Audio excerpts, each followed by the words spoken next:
Hi, I'm Chris with Afflictor Broadheads, and today we're going to be talking about 4 things that you should know for hunting out of a blind with a crossbow. Stay tuned.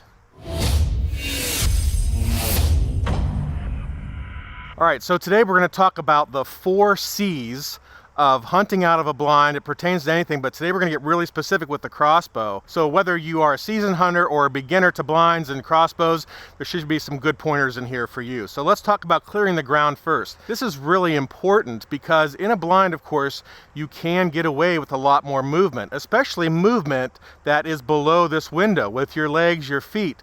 And you'll get cramped in your chair, tired, want to move around.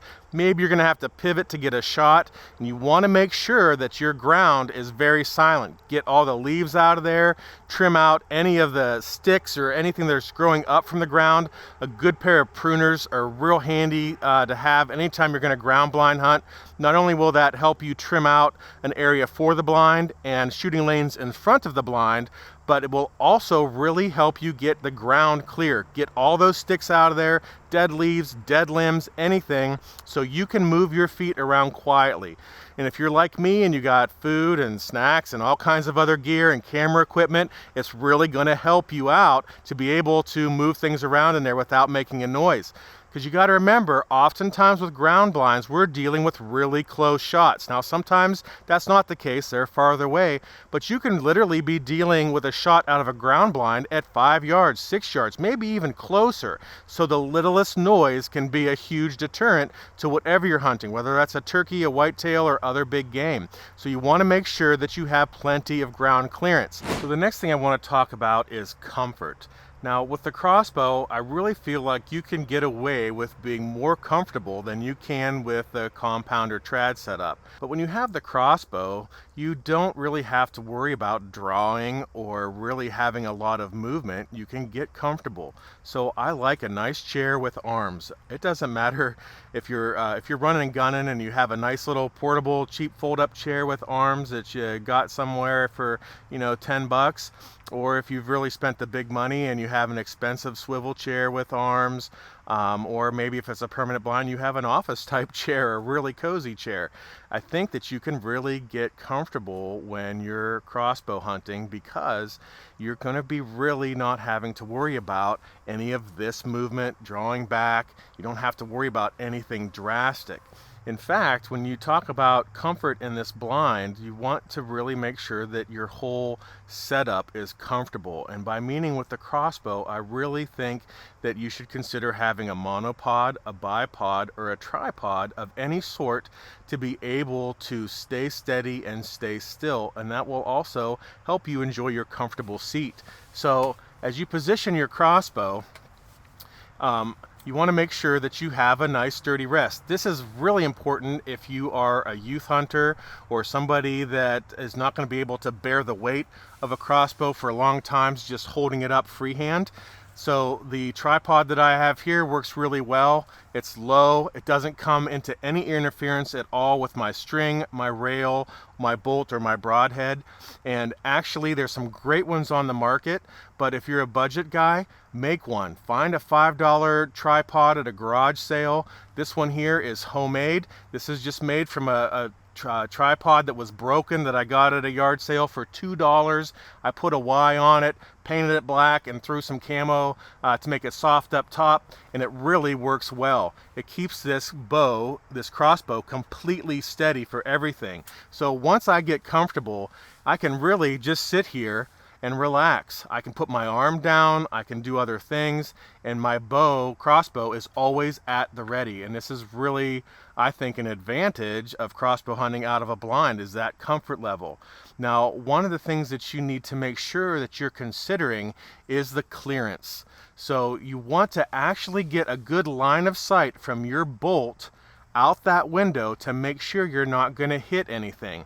And you also want to be very aware of these cross supports. If you have a blind that has some type of cross member in it or corner post, oftentimes we get excited, we're focused on the animal, and when you look through a scope close up, sometimes those things are actually blurred out and you're so focused on the animal, or your scope is higher than the level of the bottom of your window or higher than one of the cross members, you're not going to see it. So you want to always give a quick look and make sure that the line of sight for your bolt is going to clear everything before you fire that shot.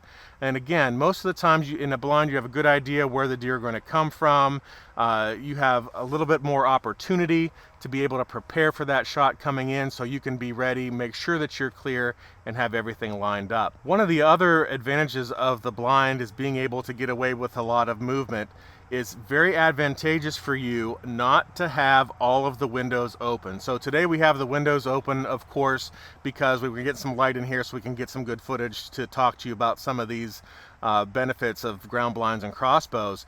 But you want to make sure that especially everything behind you is blocked off and to your sides. You don't want that extra light coming in to highlight your body.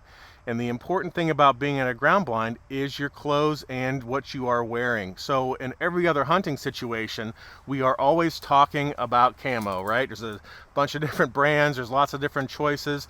When you're in the blind, you just need black. You need to have, at least from the waist up, a black shirt. Something that covers your arms is really good if you can hunt in some cooler weather and have a black long sleeve shirt.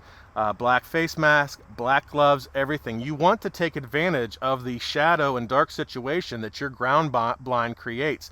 And if you have all the windows down, you lose that. Even wearing black, you're going to get picked out. Another thing that you need to consider in the ground blind is also moving your chair to the farthest back of the blind that you can.